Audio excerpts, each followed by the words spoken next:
Kalau di Balitna kita membentuk galur murninya, karena ini adalah yang sangat sulit itu, membentuk galur murninya harus berkesinambungan dan terus menerus dan mempunyai variasi yang seragam gitu. Itu untuk calon GGP-nya nanti dikembangkan di perusahaan-perusahaan pembibit untuk menjadikan galur-galur murni ini menjadi GP dan dikembangkan ke masyarakat. Ada yang final stock, ada yang untuk parent stocknya juga.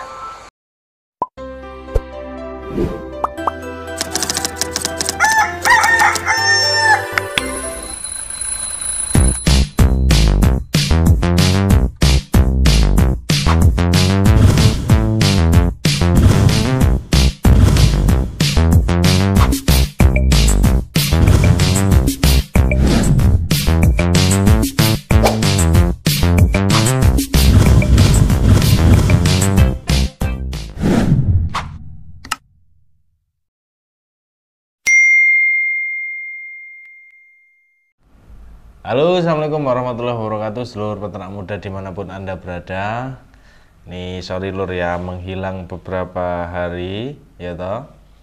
Yang Anda lihat mangapnya nggak bisa lebar-lebar, ini udah mentok ini. Jadi ini lumayan menyakitkan ya, ternyata itu. Jadi coba komen kan kawan, apa kira-kira ramuan yang pas ini selain cabut ya. Karena kalau cabut belum siap saya, walaupun sudah pernah cabut gigi. Jadi ini gigi geraham bungsu ya, itu tumbuh. Nah, tapi itu ngantem gigi depannya miring gini, tung. Ini bengkak ini agak aneh nih. Mangap gini udah payah ini lur ya. Oke, sesuai judul, kawan-kawan jangan terpancing dulu, jangan ternak ayam KUB kalau Anda belum tahu aslinya seperti apa.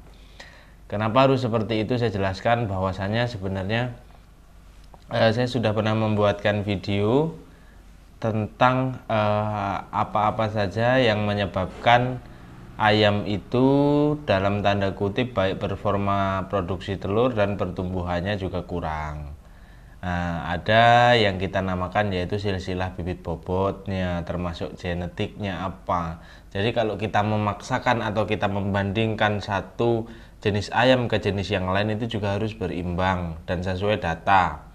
Dalam artian begini, ayam kampung asli Anda bandingkan dengan ayam-ayam persilangan yang sudah dimasukkan genetik ras petelur atau genetik ayam tipe petelur. Tentunya pasti sangat berbeda, baik dari produksi telurnya itu sangat berbeda. Nggak bisa kita bandingkan dengan kita tidak melihat datanya, dan juga kita tidak bisa membandingkan kalau dari segi data pun sudah berbeda. Jadi apa namanya, satu jenis ayam itu pasti memiliki spesifikasi tersendiri. Contoh seumpama ayam pelung. Ayam pelung dengan bobot yang lumayan cepat bertumbuhnya, paling HDP-nya itu paling hanya 30 sampai 40-an%. Nah, kita bandingkan dengan ayam-ayam ras seperti Lohman, Highland, Isabron. Tentunya itu kan berbeda jauh. Jadi kita membandingkannya jangan seperti itu. Jadi kalau kawan-kawan membandingkan ayam juga harus selaras, dan sebenarnya tidak perlu dibandingkan, tinggal kita melihat datanya saja. Apalagi kita sebagai peternak rumahan, peternak mandiri, cukup mempunyai ayam yang secara data memang bagus. Satu, yang kedua memang keasliannya terjaga. Nah, mengenai status di komunitas YouTube kita, ada beberapa komen yang sudah jeli melihat beberapa video peternak muda yang sudah peternak muda tayangkan. Jadi sudah pengalaman-pengalaman atau hal yang saya ketahui sudah bisa ditangkap. Ada yang berbicara karena kenapa, kan ada pertanyaan nih, kenapa KUB saya kok produksinya sedikit dalam arti itu seperti apa? Nah, kita benar-benar paham, kita harus benar-benar mengerti bahwasanya KUB 1 itu memang HDP-nya 50% dan tingkat mengeramnya itu 10%. KUB 2 HDP-nya mencapai 60%, terus tingkat mengeramnya kalau tidak salah tinggal 5%. Nah, kita harus mengacu ke data itu, dan data itu bukan berangkat dari peternak muda atau siapapun, data itu berangkat dari langsung penemunya. Oleh karena itu kawan-kawan, sebelum kita membahas lebih jauh, yang jelas saya juga sudah pernah menjelaskan bagaimana membentuk ayam status GPS, PSFS dan Bergedes sebagai macamnya. Dan adakah ayam silangan memakai status itu? Sebenarnya ada kalau memang skema yang dipakai benar. Untuk itu ya, kita akan mendengarkan sedikit ya silsilah ayam KUB langsung dari penemunya, supaya sumber yang kita pakai itu benar-benar bisa dapat ditanggungjawabkan. Siapa sih selaku peneliti daripada ayam KUB ini atau Kampung Unggul Bali Bangtan? Penemunya adalah Dr. Insinyur Tike Sartika MSI. Nah, ini ibu-ibu penemunya kan kawan. Nah, coba langsung kita dengarkan saja sejarahnya langsung dari beliau. Yuk kita cari tahu apa sih ayam KUB dan tentang sejarah dari ayam KUB itu sendiri. Jadi ayam KUB ini Suara dari merupakan beliau. penelitian dasar pada waktu itu ya, hanya dengan asumsi bagaimana memanfaatkan sumber daya lokal untuk ditingkatkan produktivitasnya. Nah, kemudian kami mencari beberapa ayam kampung yang dekat saja dengan Balitnak, yaitu di daerah Jawa Barat ya, dari sekitar Balitnak juga ada, dari daerah Ciawi, Karakal, kemudian dari Cigudeg, kemudian sekitar Depok ya pada waktu itu, kemudian daerah Cianjur, daerah Cipanas, kemudian BPTU Kemudian Nah, sejarah singkatnya itu kita katakanlah populasi dasar yang dipakai untuk membentuk ayam KUB ini adalah bisa kita katakan, dan ini sumber yang kredibel, saya kira itu memang bersumber daripada ayam-ayam yang ada di Indonesia. Bisa kita katakan ayam lokalnya Indonesia yang berada tidak jauh dari pada tempat Balitnak itu sendiri, karena dari pengakuan beliau memang pengumpulannya dari daerah-daerah terdekat. Kita lanjut Lur ya. ayam kampung itu didatangkan ke Balitnak pada umur kurang lebih sekitar 5 bulan, tetapi sangat banyak kendala, banyak sekali yang mati.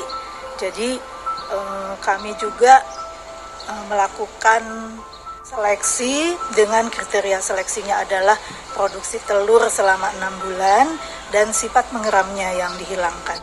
Dan kemudian untuk program inti plasma itu ada di 17 provinsi. Nah, jadi memang kalau reaction harus seperti ini. Nanti kan kawan kalau mau melihat utuhnya video, linknya akan saya cantumkan ya, itu sedikit banyak. Jadi memang prosesnya adalah sebenarnya basicnya KUB dulu itu bisa dikatakan arahnya itu bukan ke dwiguna dulu sebenarnya. Kalau kawan-kawan juga bisa mengobrol dengan orang-orang yang berkompeten, pasti kalau ditanyakan di awal-awal dulu, fokus daripada penelitian ayam KUB adalah untuk membentuk ayam atau untuk menseleksi ayam yang berproduksi telur banyak. Yang berproduksi telur banyak yang tingkat mengeramnya kecil. Jadi fokusnya sebenarnya belum ke dwiguna. Awal-awal dulu itu hanya ke produksi telur sebenarnya. Oke, kita lanjut ya. Kemudian strata 3 juga di 17 provinsi. Jadi strata 2 dan strata 3 itu berkaitan tempatnya, bersamaan tempatnya. Itu pada tahun sekitar 2017-2018. Pembentukan ayam KUB itu cukup panjang karena memang kalau seleksi ini memerlukan waktu yang sangat panjang, tetapi hasilnya bisa permanen gitu. Tetapi kalau cross breeding itu cepat sekali, tetapi hasilnya nanti mudah lagi terdegradasi. Sehingga ayam KUB sampai saat ini adalah sudah dikembangkan banyak sekali di kurang lebih di 28 provinsi ya di Indonesia. Kemudian saat ini ongoing research ini dilanjutkan kepada pembentukan KUB 2. Nah, kenapa pembentukan KUB 2? Karena KUB 1 itu produksi telurnya rataannya masih 50%. Kemudian masih ada sifat mengeramnya 10%. Nah, dan ayam KUB 1 ini digunakan sebagai indukan atau female lain untuk menghasilkan DOC ayam pedaging. Kalau di Balitna kita membentuk galur murninya, karena ini adalah yang sangat sulit itu membentuk galur murninya, harus berkesinambungan dan terus menerus dan mempunyai variasi yang seragam gitu, itu untuk calon GGP-nya nanti dikembangkan di perusahaan-perusahaan pembibit untuk menjadikan galur-galur murni ini menjadi GP dan dikembangkan ke masyarakat. Ada yang final stock, ada yang untuk parent stocknya juga. Nah, saat ini ayam KUB 2 sudah lebih bagus daripada ayam KUB 1. Produksi telurnya rataannya 60% dan tahun ini akan dilakukan pelepasan galur insya Allah akhir tahun 2020. Demikianlah Sobat Tani informasi.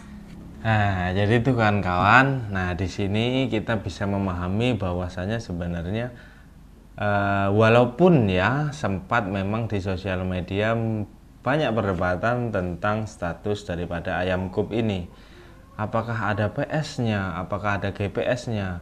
Ada yang berbicara tidak ada, KUB ini adalah galur murni. Tapi ada juga yang berbicara dan pernah mengalami membeli DOC parent stock daripada Balitna ataupun dari PT-PT yang mendapatkan lisensi. Nah, awal dulu ada beberapa PT yang mendapatkan lisensi. Kita bicara KUB 1 dulu, PT Aki, Ayam Kampung Indonesia, terus PT Sumber Unggas, terus yang terbaru di KUB 2 ini PT Intama Taat Anugrah atau apa itu ya, lupa saya kepanjangannya. KUB 2 lisensinya dipegang PT. Nah, kalau kita telaah daripada keterangan beliau Dr. Insinyur Tike Sartika MSI tadi, bahwasanya KUB bisa kita katakan sebenarnya itu ada statusnya. Kan saya juga pernah berbicara bahwa sebenarnya kalau kita membentuk suatu ayam itu pasti pakai statusnya. Nah, kenapa kok saya memilih tidak menggunakan status itu? Karena penjualan saya itu hanya berbentuk DOC dan saya tidak merekomendasikan untuk diinbreedingkan. Dalam tanda kutip, saya memang keluar daripada jalur yang namanya dwiguna. Yang Anda pakai nanti hanya betinanya. Kita cross breeding lagi menjadi difokuskan hanya untuk bertelur, bisa di cross breeding dengan pelung atau jantan bangkok, jantan yang besar lain. Jadi dalam artian sebenarnya female line atau taruhlah indukan. Jadi sebenarnya indukan itu kalau kita pakai bahasa yang sebenarnya banyak penafsiran di sosial media, sebenarnya suatu ayam yang dijadikan indukan ini bisa kita sebut parent stock. Itu hanya istilah. Nah, sejauh ini memang dari pemerintah pun untuk ayam kampung sebenarnya standarisasi untuk GPS, PS, FS itu sebenarnya belum paten. Nah, jawaban ketika kita sudah membahas ini mungkin akan mengerucut dan kita bisa mendapatkan jawaban daripada pertanyaan kawan-kawan kita yang menanyakan kenapa KUB saya kok tidak sebagus PT, kenapa KUB saya kok produksinya tidak sesuai seperti brosur-brosur yang beredar, tidak sesuai dari data-data yang beredar, tidak sesuai seperti yang Ibu Tike Sartika tadi utarakan bahwa KUB 1 HDP-nya 50%, KUB 2 HDP-nya sudah 60%. Kenapa kok seperti itu? Kita bisa mengacu daripada track record daripada penyebaran KUB ini sendiri. Kalau di Balitna itu positif jelas, mencetak galur murninya. Jadi sebenarnya kawan-kawan mengutarakan galur murni sama murni KUB. Kalau menurut saya ini, mohon maaf kalau memang ini mohon diluruskan di kolom komentar. Jadi beda. Ada yang ngomong KUB galur murni, galur murni. Galur murni saya kira yang punya hanya Balitna. Galur murni dengan murni KUB itu beda kan kawan. Murni KUB itu hanya KUB silang KUB. Tapi kalau galur murni adalah generasi bakunya atau mbahnya daripada ayam KUB ini yang saya kira hanya ada di Balitna. Mungkin PT-PT lisensi itu mendapatkan GPS-nya. Nah, yang disebarkan ke masyarakat atau BPTP atau ya BPTP yang ada di provinsi seluruh Indonesia itu adalah GPS-nya bisa, parent stock-nya pun bisa. Nah, memang penyebaran KUP ini yang sangat disayangkan adalah kejelasan status dari PT lisensinya tidak diperjelas. Karena dalam artian saya tidak tahu ya. Ini kita bicara imbang loh ya. Ini kita bicara apa adanya. Dalam artian begini kawan-kawan. Dulu ada para peternak mandiri katakanlah atau peternak rumahan seperti kita membeli DOC dari PT Aki. Itu parent stock ada, jangan dikira tidak ada. Dulu ada yang pernah mengalami para peternak KUB itu beli DOC parent stock, ada itu sejarahnya sebenarnya. Nah, yang sangat disayangkan adalah kita hanya terjebak daripada market dalam arti ayam KUP ini dwiguna dengan produksi telur yang sudah oke, pertumbuhan yang oke, tetapi kadang kita itu tidak tahu bahwa itu sebenarnya sudah final ataupun parent, masih parent stock ataupun final stock. Nah, sebenarnya kalau final stock itu apakah, kembali lagi ini video lama kita bahas lagi, apakah final stock itu tidak bisa kita pakai? Tentu saja bisa. Kita mengacu di mana? Final stock ayam broiler. Itu kenapa kita bisa pakai? Kenapa dipakai? Karena tujuannya jelas. Untuk diambil pedagingnya. Tapi kalau untuk crossbreeding saya rekomendasikan itu yang parent stock minimal karena masih homozigot. Itu masih agak melebar lagi. Nanti akan kita buatkan video tentang homozigot dan heterozigot dan segala macamnya. Ini nanti malah kalau aku bahas, sebenarnya saya tuh kemarin maju mundur ya membahas tentang ini karena nanti akan berkelumit di status ayam kembali yang tadinya kita sudah lepas, kita jangan sampai terjebak. Ini juga berangkat daripada ayam yang sempat viral dulu, statusnya tidak jelas, tapi disitulah ada gate harganya, itu yang menjerumuskan kita. Nah, bagaimana selaku kita konsumen supaya mendapatkan bibit yang bagus? Saran saya adalah ini bukan kok mengecilkan kawan-kawan peternak mandiri pencetak ayam KUP rumahan atau ayam KUP produksi lokal, bukan kok mengecilkan. Tapi memang yang paling aman ketika Anda menginginkan KUP yang benar-benar performanya bagus, Anda bisa ambil dari PT yang berlisensi dari Balitna. Langsung, karena jelas track record bibit bobotnya Anda tahu. Atau kedua, Anda bisa ambil dari BPTP terdekat.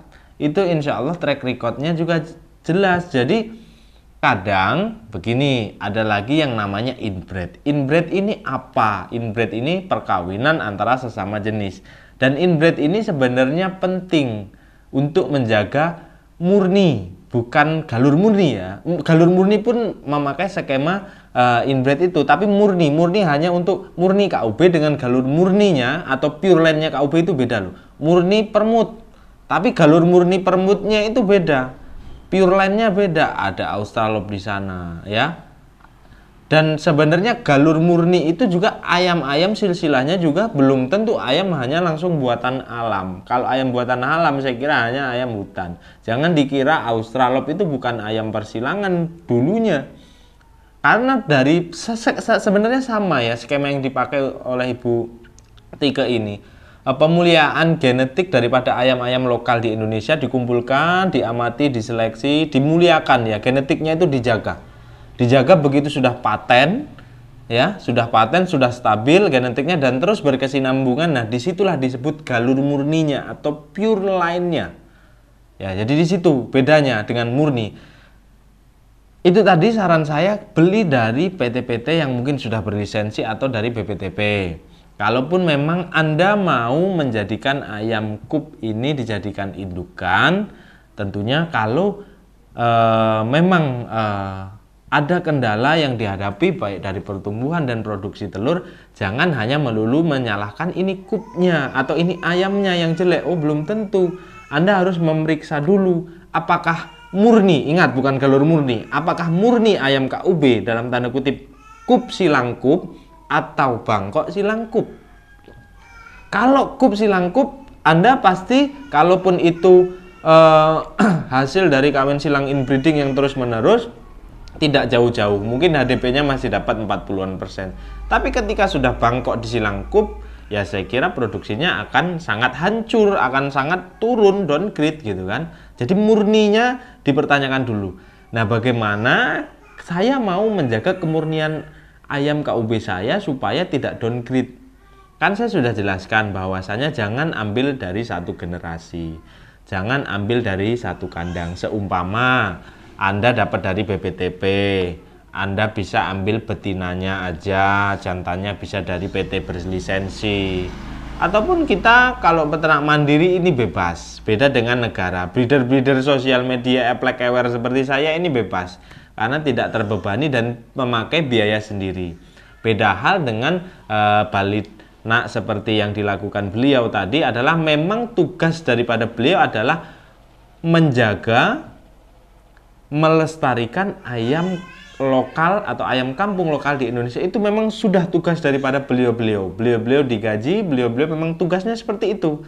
Nah, kalau peternak rumahan seperti saya, kenapa saya sarankan Anda tidak usah memusingkan ayam itu berstatus apa segala macam, tidak usah. Bahkan final stock layer pun sebenarnya itu final. Apakah tidak bisa dikembangkan dan tidak bisa dipakai? Tentu saja belum tentu, masih bisa. Dengan artian apa? Anda hanya mengambil dia untuk pabrik produksi telurnya. Jadi kalau final stoknya itu tidak disebut dwiguna, katakanlah kita enak. Final stok pedaging ya untuk dipotong, final stok petelur. Nah, tinggal kita buahi nih. Kenapa lahirlah Joper? Ya toh? Itu sebabnya dari situ gitu kan. Kembali lagi, bukan hanya itu saja, bukan hanya kupnya, bukan hanya murninya, bukan. Kalau sudah Anda mengetahui murninya kup, Anda sudah tahu itu silangan atau bukan. Yang kedua adalah pola perawatan. Tidak bisa ayam sebagus apapun kalau Anda rawat kurang baik, nutrisinya kurang, ya jangan salahkan bibitnya. Jangan salahkan bibitnya. Oh, ini bibitnya jelek segala macam. Jangan mulu-mulu kita menyalahkan bibitnya. Pertumbuhannya lamban. Ini bagaimana, ini tidak sesuai iklan. Kalau memang dilihat bibitnya sudah bagus dari DOC datang, yang sudah saya kasih tahu bahwasanya kakinya lumayan besar, terus gram-gramannya atau berat dari DOC itu 30-an gram, saya kira akan tumbuhnya akan lebih cepat gitu loh. Tidak mungkin tidak gitu kan, asal perawatan kita baik dan pemberian nutrisi kita baik. Itu pun juga berlaku di induk ataupun bakal induk. Sekali lagi saya tekankan bahwasanya ini juga nasihat untuk kita bersama bagi para YouTuber kalau menyarankan jangan seenak jidatnya, bahwasanya saya tidak mementingkan bobot kalau untuk induk, saya tidak mementingkan protein kalau untuk induk. Saya tekankan lagi, itu adalah pernyataan yang sangat menyesatkan. Anda berguru kemanapun tidak disarankan untuk seperti itu. Yang namanya ayam, masa pertumbuhan sama, ya, FCR-nya dibuat sama, kebutuhan nutrisinya dibuat sama, dipenuhi, ya, itu wajib ya kan kawan ya.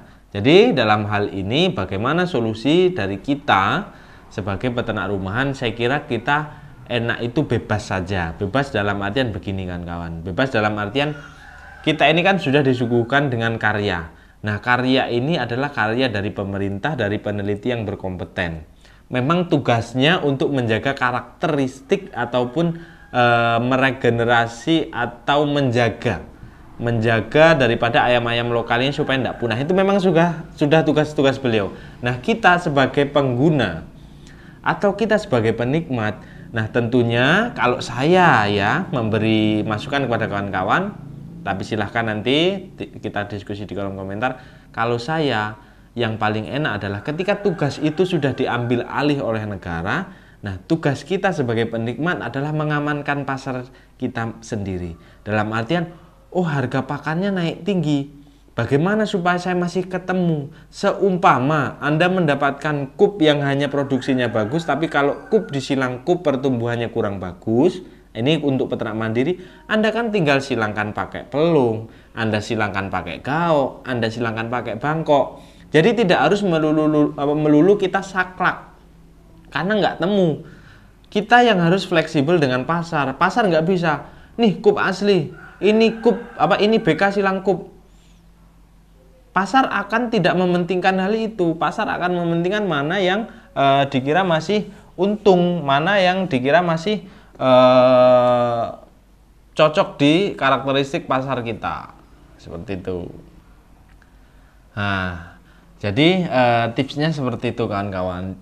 Makanya mengenai kembali lagi tentang status ini sebenarnya masih rancu seperti di awal-awal sudah kita bahas tadi. Tapi kalau kita tahu daripada pernyataan langsung dari beliau, dan saya juga pernah membuatkan video, sebenarnya kalau ayam silangan sebenarnya tidak bisa lepas dari status itu asal dalam pembentukannya memang benar. Dalam artian kita harus ada galur murninya atau pure line-nya dulu, baru kita bisa bicara GPS, PS, dan FS-nya. Kita baru bisa bicara seperti itu. Tapi kalau ayam kita belum punya ayam galur murninya, saya kira susah untuk membentuk itu. Dalam artian begini, kawan-kawan pakai final stock broiler, dipakai final stock layer, terus mau bicara PS, atau kawan-kawan pakai parent stock broiler, kawan-kawan pakai parent stock layer, terus kawan-kawan mau bicara tuh pure line, bicara ini nggak bisa. Jadi kawan-kawan harus mempunyai ayam galur murninya. Nah, kembali lagi saya ulangi, yang dilakukan beliau adalah membentuk galur murninya dulu. Bahkan saya pernah melihat satu video kalau tidak salah di channelnya Sumber Unggas, bahkan Balitna pun belum sampai tahapan GPS, PS, FS-nya karena langsung diarahkan ke PT-PT lisensi atau BPTP yang tersebar di seluruh provinsi. Balitna hanya membentuk galur murninya saja. Nah, ya dipahami ya, kenapa terjadi downgrade itu tadi bisa jadi antara perkawinan inbreeding atau perkawinan sedarah yang terus menerus dan dengan usia yang sama dan dari kandang yang sama, dari silsilah induk yang sama pula, itu akan menimbulkan yang namanya downgrade atau turun kualitas. Jadi konsepnya kita sebagai peternak rumahan tidak usah ambil pusing. Kita yang mengamati ayam itu yang ada di kandang kita. Kita yang tahu kebutuhan pasar ya kita sendiri. Dalam artian begini loh, kita dibuat bebas saja. Yang ternak kita, yang beri makan kita, yang jual kita, yang rugi kita, yang untung kita. Kenapa kita harus terikat dengan suatu aturan? Tidak usah pusing-pusing. Ketika dirasa kurang, ya apa caranya supaya bisa lebih? Ketika sudah dirasa cukup, ya pertahankan, kan gitu toh. Jadi sebenarnya saya ketawa saja kalau kemarin ada yang berdebat, bahkan sempat berdebat di grup Telegram saya tahun lalu ya, sempat didebatkan tentang status itu. Kalau kita menggunakan kepala dingin untuk menilai suatu diskusi itu, kita tinggal cari saja.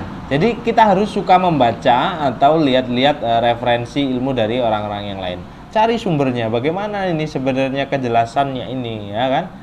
Kalau sejauh ini semoga ya, ini ngomongnya juga agak jedal-jedal dikit karena nggak bisa mangap banyak lur ya. Semoga ini bermanfaat.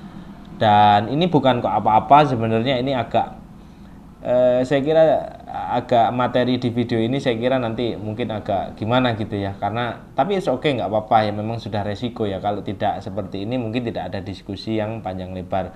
Karena kalau kita langsung oh halo ibu dari Balitna segala macam, kita kan tidak mungkin mempunyai link selebar itu. Nah gunanya kita mencari referensi-referensi dari sosial media, dalam artian juga merawat ayam. Apakah, oh mas, ayammu itu belum tentu kena virus, kamu kok pinter amat, dokter hewan bukan bisa mengindikasi virus? Saya kira itu adalah pertanyaan orang yang dangkal mungkin ya, pola pikirnya. Kenapa dangkal? Dengan kita tidak perlu mengundang dokter hewan yang lebih kompeten, kan kita bisa belajar lewat by phone, kita bisa telepon, kita bisa menjelajah buku-bukunya, kita bisa menjelajah ketikan-ketikannya di sosial media. Bagaimana sih indikasinya? Kan kita tinggal lihat indikasinya. Tinggal kita lakukan sendiri di kandang. Contoh kayak kemarin ada wabah, saya coba bedah. Kita coba bedah, oh ternyata oh ini ND. Ya, ini ND, oh kena ND. Jadi ayam yang bawaan dari luar itu yang kemarin membawa wabah kita bedah. Kita telusuri, oh ND, ini kena ND. Kan kita bisa mempelajari, sebenarnya semua itu bisa dipelajari kan kawan. Makanya daripada kita mendebatkan hal-hal yang kayak gitu, kita tinggalkan. Yang penting kita tahu apa yang kita punya, kita tularkan dengan bahasa yang sangat mudah. Tapi kalau kita nanti pakai bahasa yang tinggi-tinggi, kadang saya pun sendiri susah mencernanya. Jadi kita pakai bahasa yang agak kita permudah saja supaya orang bisa menirunya atau mengaplikasikannya. Oke, jadi itu dulur-dulur peternak muda pembahasan kita tentang ayam KUP atau Kampung Unggul Balitna. Dan kita juga sudah tadi hadirkan dari sumber yang kredibel, dari penelitinya langsung, semoga bermanfaat. Dan kalaupun ada salah kata dalam pembahasan ini, saya mohon maaf, tidak bermaksud menggurui ataupun tidak bermaksud apapun. Di saat ini saya hanya diberi kesempatan mempunyai channel ladang diskusi atau ladang atau tempat yang bisa kita gunakan untuk saling berbagi. Nah, silahkan kalaupun ada pengetahuan yang lebih, curahkan di kolom komentar, jangan pelit-pelit, karena ketika ilmu kita bagikan terus menerus, nanti kita juga akan tambah ilmu lagi ya. Saya Heri, assalamualaikum warahmatullahi wabarakatuh, salam sukses tim Wirgi.